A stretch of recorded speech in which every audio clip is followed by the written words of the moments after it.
Out there. It's been a rough week for me. I don't know about you. Started off with a bang. We had a holiday on Monday, which is always a welcome thing.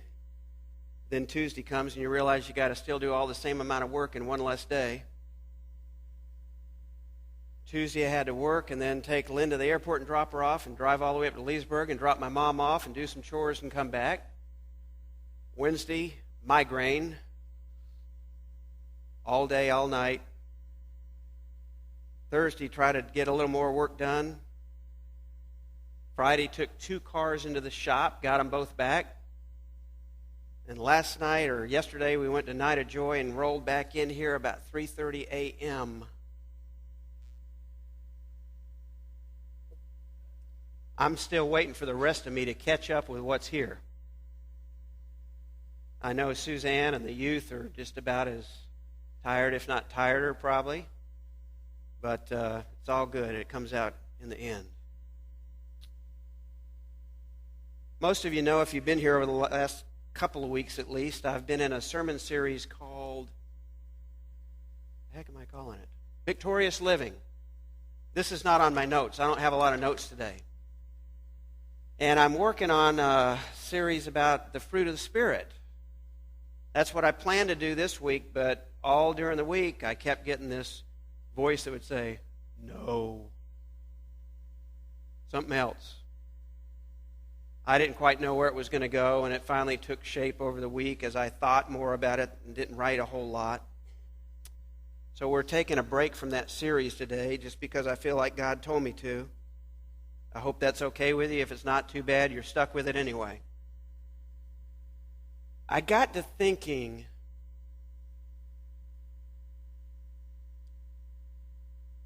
about the kind of people that you read about in the Bible that Jesus hung out with and the kind that he ministered to. And I thought, well, there was a bunch of fishermen. I know that, and we all know fishermen. Most of them drink too much. They lie a lot about how big the last one that got away was. Some of them can cuss like a sailor. Not necessarily the best group of guys to hang out with, but they were okay. I thought about the woman caught in adultery that they brought to him and wanted to stone her. The whole village had gathered around. But he forgave her and sent her back home.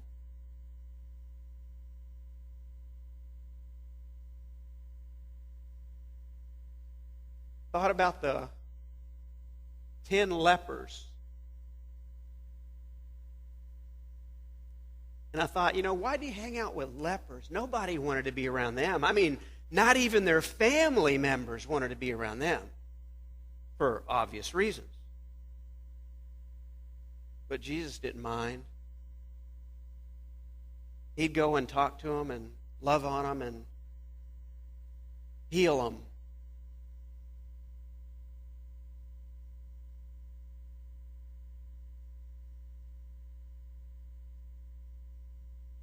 He would heal them even if they didn't appreciate it. 9 of them never came back and said thanks. Just one.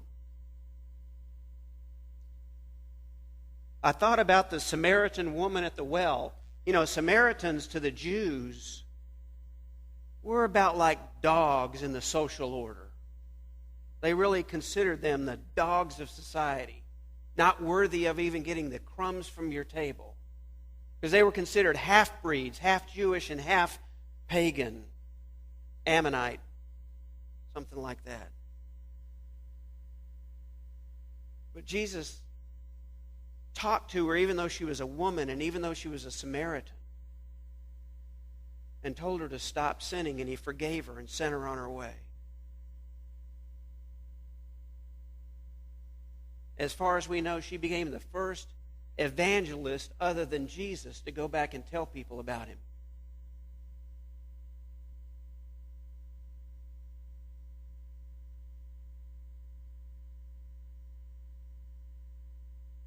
I thought about the man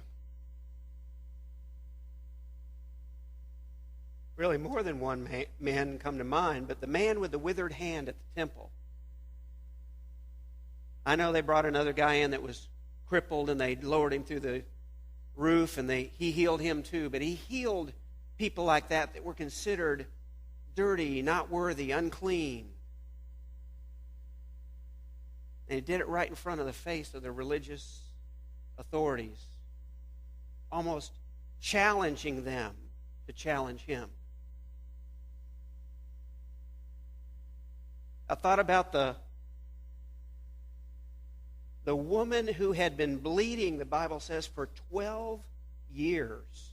Now, it doesn't elaborate. We can speculate on what her medical condition was, what the problem was. But she'd been bleeding for 12 years and was getting sicker and sicker. Nobody could do anything for her. And she somehow just sensed that if she could just get close enough and touch the hem of his robe, that maybe something would happen. And he felt the power go out of him, but he didn't rebuke her. He just said, "Who touched me?" He knew some power had gone out of him. And he blessed her and sent her on her way.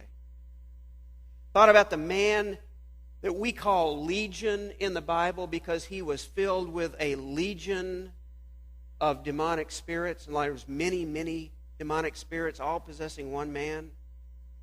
He had to live outside of town in a cave because nobody wanted to be around him. He was so wild and unpredictable. They had him chained up out in that cave so he couldn't go around and hurt anybody. Jesus didn't mind walking right up to him, casting those demons out.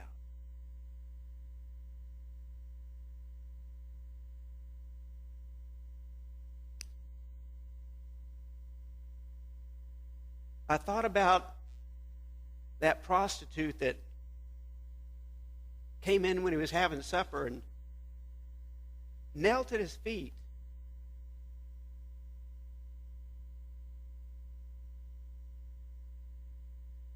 She washed his feet with her tears and wiped them off with her hair.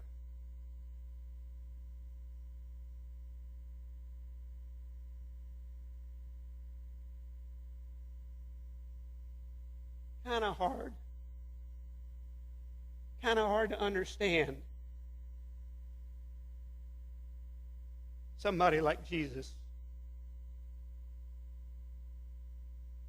He even hung out with tax collectors. Now today, if you hung out with a tax collector, nobody would think that was a big deal, would they? They'd think you were bragging because you had dinner with somebody that was an official of the county. Think maybe you were, name dropping to make people feel good. Back in Jesus' day, the tax collectors were the lowest of the low, weren't they? They were put in positions to collect the taxes from the Jews, and they were usually a Jew. And because of their position, they could charge a little extra and put a little more in their pocket. And everybody knew it, but nobody could do anything about it because they had the backing of Caesar. They were considered low-life scum by the rest of Jewish society. But Jesus called Zacchaeus down out of a tree and said, "I'm going to have dinner at your house with you tonight." That's pretty presumptive, isn't it? Inviting himself into other people's houses to eat. But I got to thinking about these and a whole lot of other people you read about in the Bible in the New Testament. And I thought, what do they all have in common? And the answer is pretty clear. They were the outcasts of society, the downtrodden. The people that society marginalized and pushed over to the edge and didn't really want anything to do with. The Jews would call all of those people the unclean ones. You weren't to touch them, you weren't to talk to them. Just avoid them at all costs. So that you weren't defiled and made unclean, so that you could still go to the temple and go through your rituals. Whether there was any change of heart or not didn't really matter to most. They were the people that polite society looked down upon. They were the people that the Pharisees and the Sadducees, those pious, self-righteous religious leaders wanted nothing to do with and would just as soon spit upon. But Jesus would hang out with them and talk to them and socialize with them and minister to them and heal them and teach them and encourage them.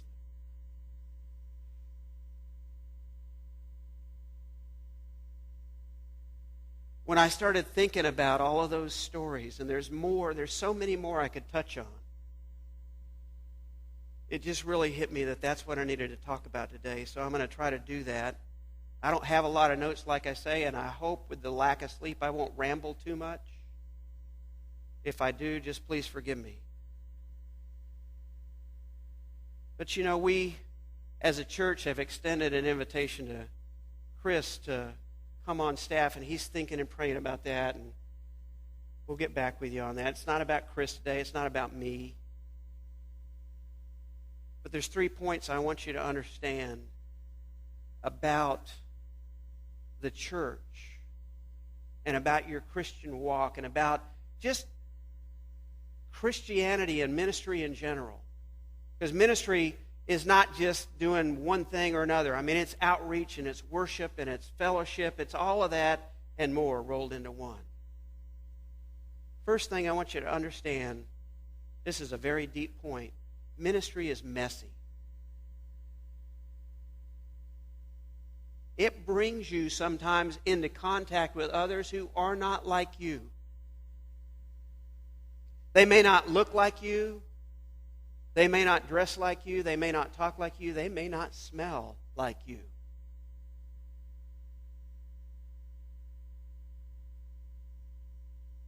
Sometimes it brings you in contact with people that have a lot of baggage that they're dragging with them. Those hurts and those battle scars of life. Sometimes they're disillusioned and rejected and really rough around the edges.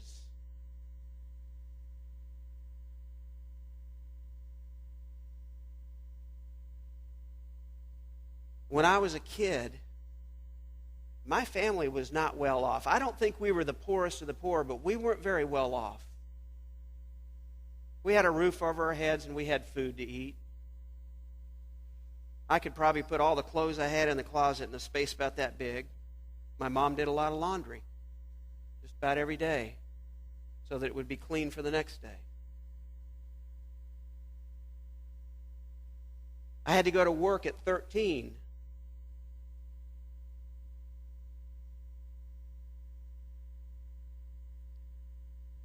Because my family owned a business by that point. Bought a business with no money down and so much a month. It's the only way we could have bought a business. I worked every day after school, Saturdays, a lot of Sunday afternoons. By the time I was about 14 or 15, I bought all my own clothes. When I got a car finally, paid for all the gas, all the insurance, all the maintenance, all the upkeep, everything.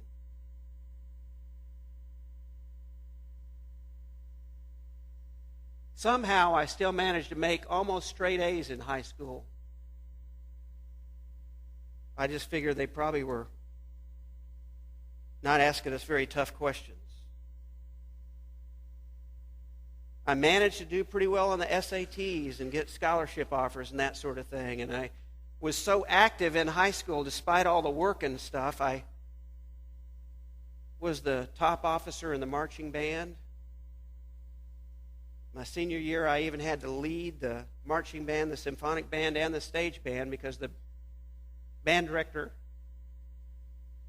I don't remember his first name, Charles Cottle, had a massive heart attack and they had to do a quadruple bypass, and he was out for almost all the year. Lettered in a couple of sports. Was in Scouts all the way up to the point where I was going to get my Eagle Merit Badge, but I had to do the project, and then our Scoutmaster retired for some very serious health reasons, and the whole troop disbanded. Never got to finish.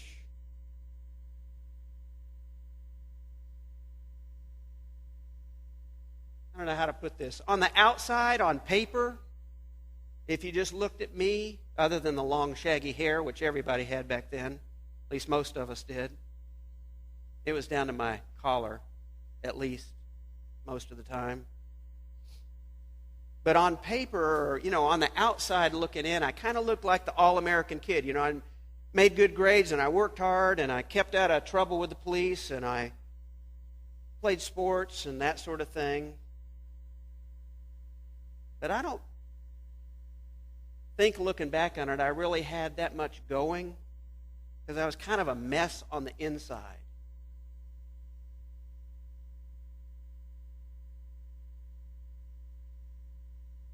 What nobody else knew, except for just 2 or 3 of my friends, was I started drinking at 13.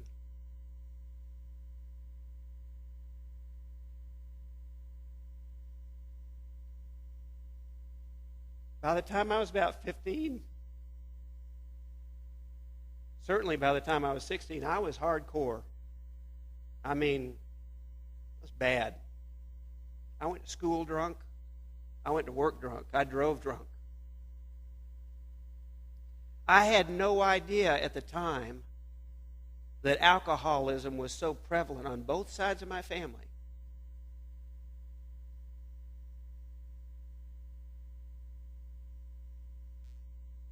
I got away from it for a little while in college. When I got in a different environment, it seemed to make a little bit of a difference for a while. And I made it through college, and I really just almost became obsessed with running races, track meets, 4, 5, 6 hours a day workouts. Still wasn't too much better inside, but I had a sideline to concentrate on that kind of kept me out of the trouble with alcohol. Graduated, went to law school, still kept running. Towards the end of law school, I said, I can handle it now. I'm older, I'm wiser. Started drinking again.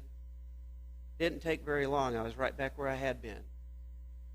Got out of law school, started prosecuting cases in the prosecutor's office right here in Pinellas County. Most of the misdemeanor cases you tried back then were DUIs, probably about 75%, because they had the worst penalties pretty much that you could get in misdemeanor court. If you lost your license, you lost your job half the time. It was serious. Those cases went to trial. We would try cases all week, and then on Thursday or Friday night, we'd go out and drink and then drive home drunk.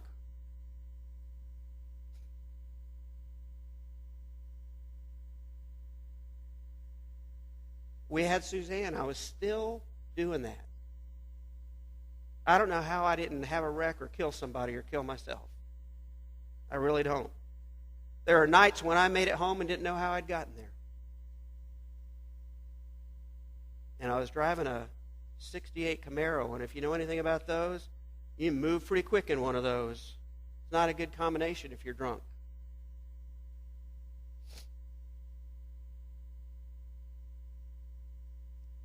Lynn went to church. I hardly ever darkened the door. I was a Christian, but I was a baby Christian at the very most. All I knew was I was saved, and that was good enough for me. I got promoted and got put in child abuse cases and started doing grand jury stuff and putting people in prison for life with a minimum 25 years before they were eligible for parole. Still drinking like a fish. I don't think I saw Suzanne much.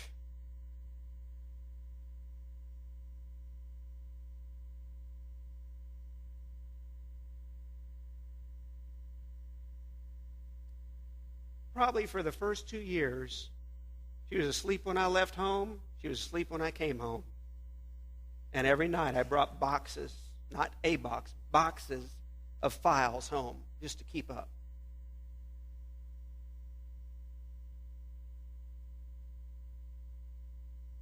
I was a mess.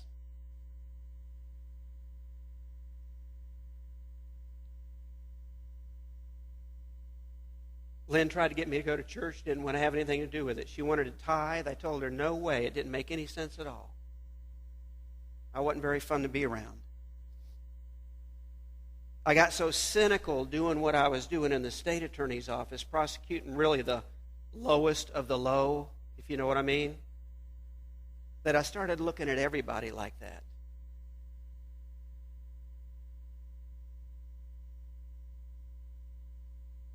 I didn't trust anybody, didn't hardly even trust myself anymore.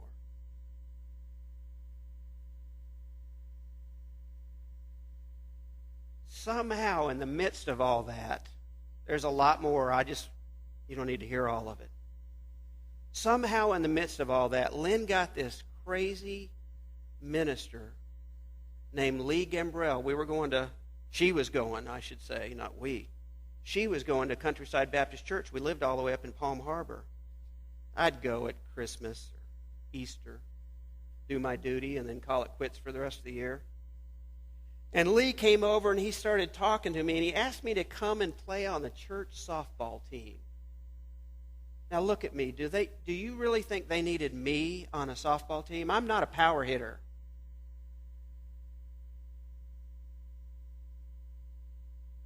He asked me 3 or 4 times. Finally, he said, we really need you. He was lying through his teeth.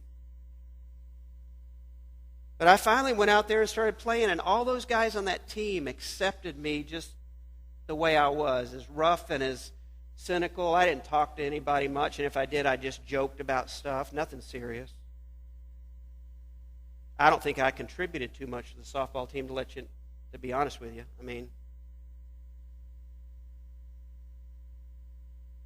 But they kind of accepted me, just the way I was. Finally, Lynn got me to go to Sunday school once or twice, and Lee was still working on me and working on me and working on me week after week. He and I began to become friends, kind of. I thought he was a little too good to be true, goody two-shoes, a little bit too naive for my taste. But we started forming a friendship, and found out I started kind of liking the guy, and I started talking to him about things that were going on, like the doctors telling me I needed to get out of that line of work or I'd die from a heart attack or a stroke, telling me I was on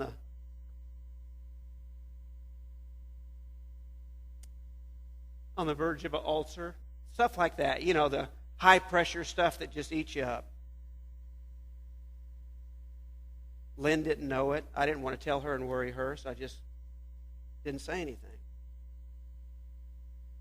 But Lee, for whatever reason, stuck with me.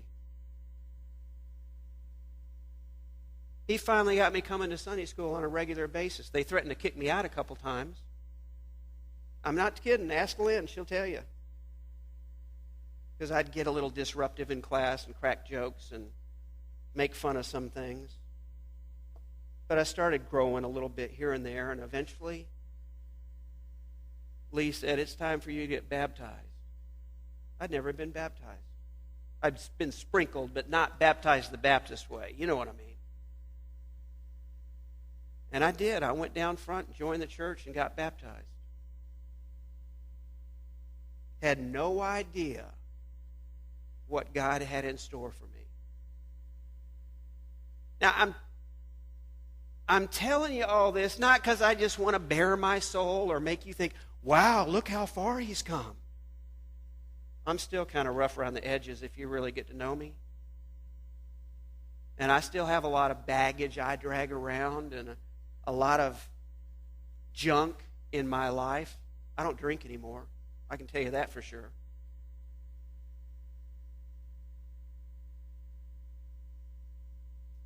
The reason I told you all that is because I want you to understand ministry, outreach, fellowship, discipleship, it can be messy. You can deal with messy people, and sometimes it's real obvious they're messy. You can see it all over them. Sometimes it's not quite so obvious. They hide it like I did. I could get dressed up in a 3-piece suit and put a tie on and, shower and shave and all and look pretty good. But I was a mess.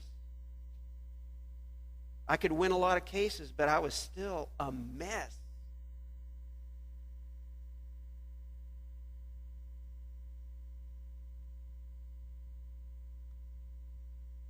if it hadn't been for that minister, Lee Gambrell, I don't know where I'd be today, or if I'd even be here.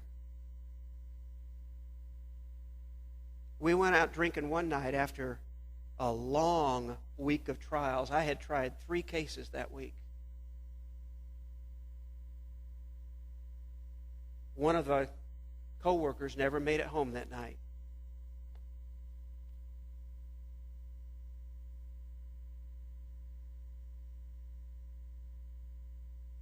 He only lived about 2 miles past our house, up off Keystone Road.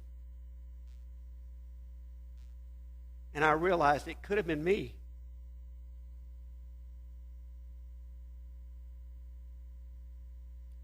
Ministry, outreach, evangelism, discipleship, worship, missions, fellowship, it can get messy sometimes. The second point I want you to catch is ministry can be costly. Now, that can mean a lot of different things. Let me explain what I mean. First of all, it's going to cost you something personally, not just monetarily.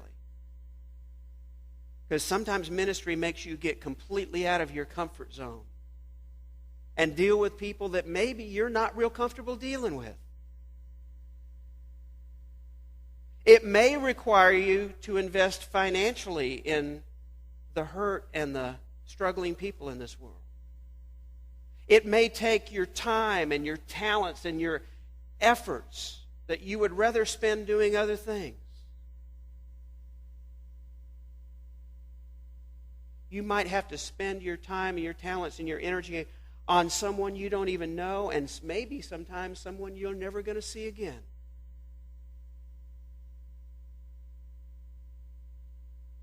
And it can be financially costly for an individual and for a church. It really can. And sometimes churches hold back on starting ministries because they say, we can't afford it. They're looking at the balance sheet and they're saying, we can't afford it. Let me tell you what happened in my hometown of Leesburg.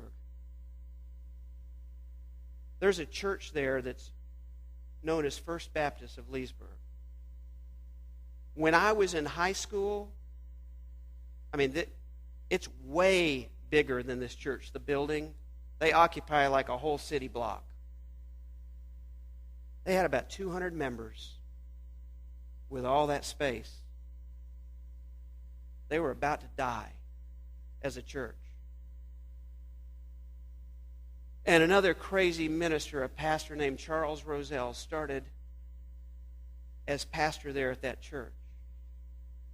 And people would come up and say, Pastor, what would you think if we had a clothes closet or a shoe closet or a food pantry?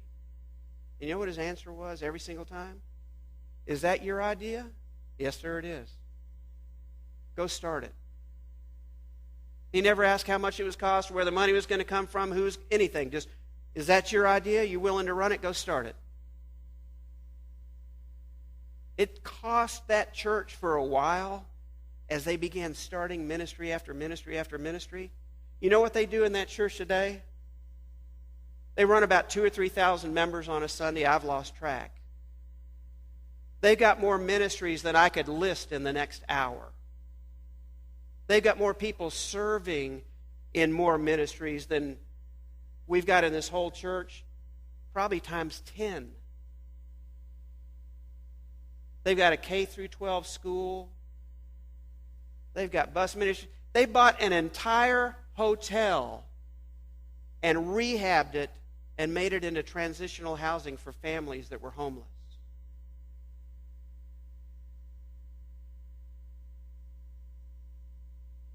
You know how they did it? They didn't worry about the money for a second. They started doing the ministry, and guess what happened? The doctors and the lawyers and the business people in town said, they're doing something pretty cool over at that church, and I want to be a part of it. And they started joining the church. and they started tithing. The shakers and the movers of town suddenly wanted to be part of this church that had been dying. They put something out on their website that they called $1 Million Sunday, I think. That's a real clever title, isn't it? They said they needed money to keep all their ministries going and to add others. And guess what happened? On one Sunday, they took in over $1 million. And guess what? Most of it didn't come from their members. People saw on the internet what First Baptist Leesburg was doing and had been doing, and they were getting checks from all over the state and all over the country. Because people saw something worthwhile, something that made a difference, a real difference in people's lives.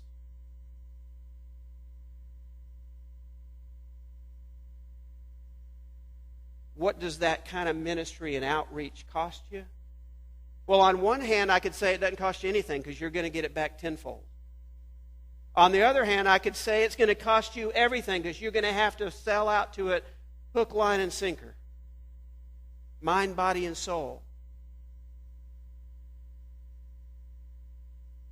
It's not really surprising that it works that way, though, because when God talks about just dealing with you one-on-one, what does he say? I don't want you lukewarm. I want you hot or cold. Either you're for me or you're against me. There's no in between. And if he wants each of us individually to sell out to him 100%, then that means as a church we have to sell out to him 100%. And just take those steps of faith, those leaps of faith sometimes. In the church, we tend to look at numbers, don't we? Baptisms, budgets, nickels and noses, they call it. We worry about the cost of everything before we do anything. We say we can't afford it because we think that it's kind of that zero-sum accounting where everything has to balance and that God can't just kind of change the figures around. Even though we say we know he can, but we don't really always practice that. We say, well, we've only got $200 in the bank. We can't spend $500. And God's over there saying, why not? I got $5 million. What do you need? But we're stuck in our profit and loss and balance sheet sometimes. The Bible, at least my Bible, says, with God, all things are possible. Even the things that look to us to be impossible. And there's story after story after story in the Bible that proves that point, both in the Old Testament and the New Testament.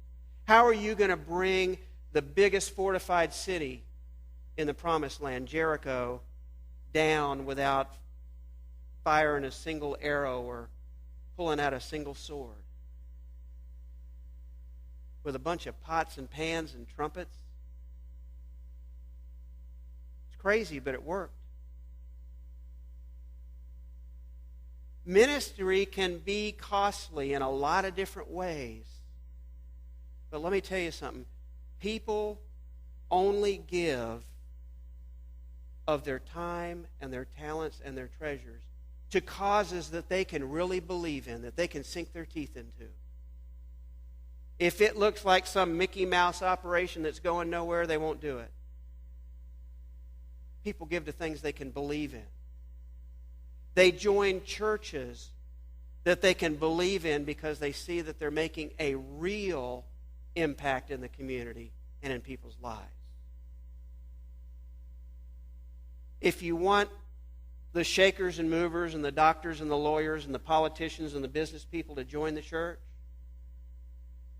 you got to give them something to join, something worthwhile. You have to take that leap of faith and start doing the ministry and the missions and the outreach with a passion before the money even catches up with you. Before you've even got the manpower to do it. You just have to do it anyway. by hook or by crook. And eventually, those people will join in. And the harder and the faster you do it, the faster they'll join. If they see something of real substance happening in people's lives and see lives being changed for the better, they'll want to be part of it. If it's business as usual, just us four and no more, they don't want to be part of that. Why would they? They're not part of the us four. They're part of the no more. The third point I want you to understand today, I hope you already know this. We're called to be like Jesus. That's deep, isn't it? We're called to be like Jesus. How many times have you heard that? But there's a lot in that statement when it says we're called to be like Jesus. It says that we're supposed to become more and more mature in our faith and become more and more like Christ day by day as we go through our Christian walk. Hey, that's painful sometimes. It's hard sometimes. It's hard to get rid of self and selfishness and self-centeredness and looking down our noses and letting go of our pocketbooks and getting up and working when we'd rather sit around and watch TV. But what did Jesus say to his disciples? He said, the Son of Man did not come to be served, but to serve and to give his life as a ransom for many. He said that you want to be the greatest among all these folks? Be the least. Be the servant of all of them. It doesn't make logical sense. Christianity doesn't. I know that. Nothing about what Jesus said or did makes logical sense from a human standpoint. Only from God's viewpoint. We're supposed to be like Jesus. That means we're supposed to serve and minister to others. Be his hands and feet in this world. Whether we know the people, whether we like the people, whether they're like us or not. Even if they don't like us back.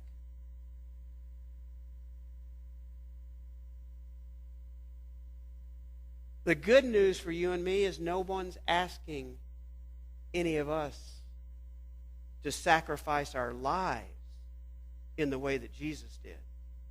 Nobody's going to ask you to go allow yourself to be nailed up on a cross. Not as far as I know. And even if they did, I don't think it would mean a whole lot. Because none of us are good enough to do what Jesus did. All that God's asking us to do is to love others, not because they're lovely or because they're lovable, but simply because they're created in the image of God. That's it. Just because they're created in the image of God, no more, no less. And simply because God loves them despite the mess and the baggage they have in their lives. And because he's commanded us to love one another. It's not real complicated when you stop and think about it. It's hard to put into practice, but the principle is pretty simple. It's just hard to get out of ourselves and become more like Christ.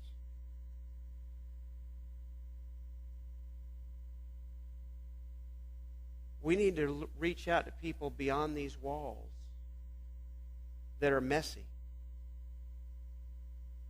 I dare say if I ask some of you, probably some of you have some messes in your lives that you hope nobody ever finds out. I mean, just the odds are I'm not the only one, I hope. I hope I'm not.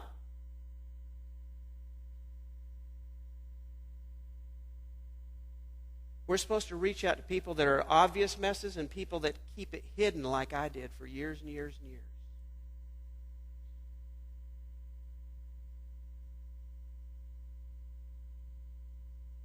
Whether Chris comes on board on staff or not, we're going to grow this church either way.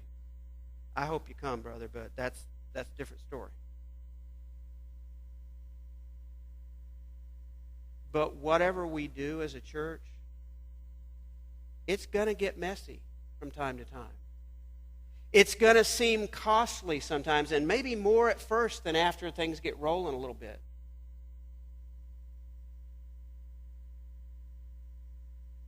But if we're going to become more like Christ, and if we're going to fulfill the mission of the church in this community, and if we're going to grow with God's help and blessing, we have got to be willing to do what Jesus did. Ask ourselves, what would Jesus do when we see one of those messes before us? How would Jesus handle this? It's probably not what your gut tells you to do. Because your gut usually tells you run as fast and as far away as you can. I know if I'm in a parking lot or walking into a restaurant or a store or something, and some guy comes up to me and he looks like he hasn't bathed in about 3 months, my real gut level urge is to get away. But I'm trying to train myself to do the opposite. Trying to train myself to do the opposite. We got to be willing to take off our jackets and roll up our sleeves and get messy. And we've got to somehow begin to see people not as they are now, but as they could be once God begins to work in their lives and starts cleaning up their messes like He's cleaned up our messes in our lives. And that can only be through the power and grace of Jesus. There's no other way to do it. You can't do it in your own power. So I have a question for you today. Are you ready?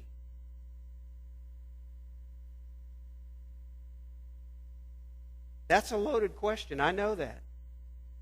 Are you really, we say we want to grow this church, that we want to reach out, that we want to reach people for Christ, we want to improve people's lives. Are you really ready for that in your mind, your heart, and your soul? You better be. Are you ready to get messy from time to time? Are you ready to pay the price in time and talents and treasures to do that, to be like Jesus? Are you really ready to do what Jesus would have you do? It's not always easy. In fact, most of the time it's not.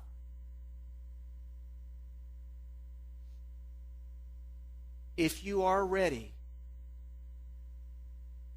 to be part of that, if you want to see this church begin to fill back up again like it used to be 20 years ago or so, when things were really blowing and going around here, if you're ready to do real ministry and missions and outreach on a scale that at this point would boggle all of our minds. I mean, Charles Roselle had no idea what would become a First Baptist Church when they started that. But now it's the flagship of the Florida Baptist Convention as far as ministry and outreach. You can't find a church anywhere in the state that does more than they do. I promise you. They teach seminars every so often about how to do that. One of the guys I was a scout with is over all of that at First Baptist Leesburg now, Art Aris.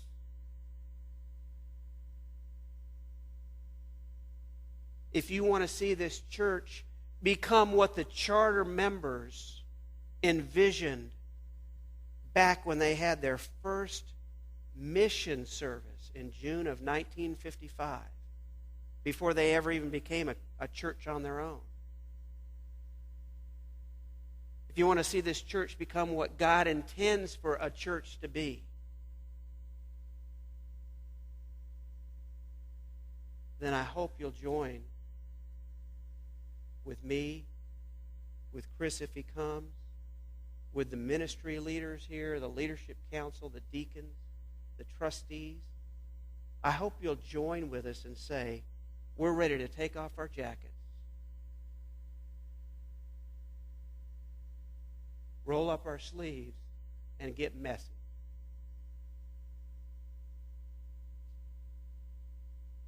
Let's go to the Lord in prayer. Father, you are such a great and awesome God that we can barely understand the depth and the breadth of your love and your power and your grace.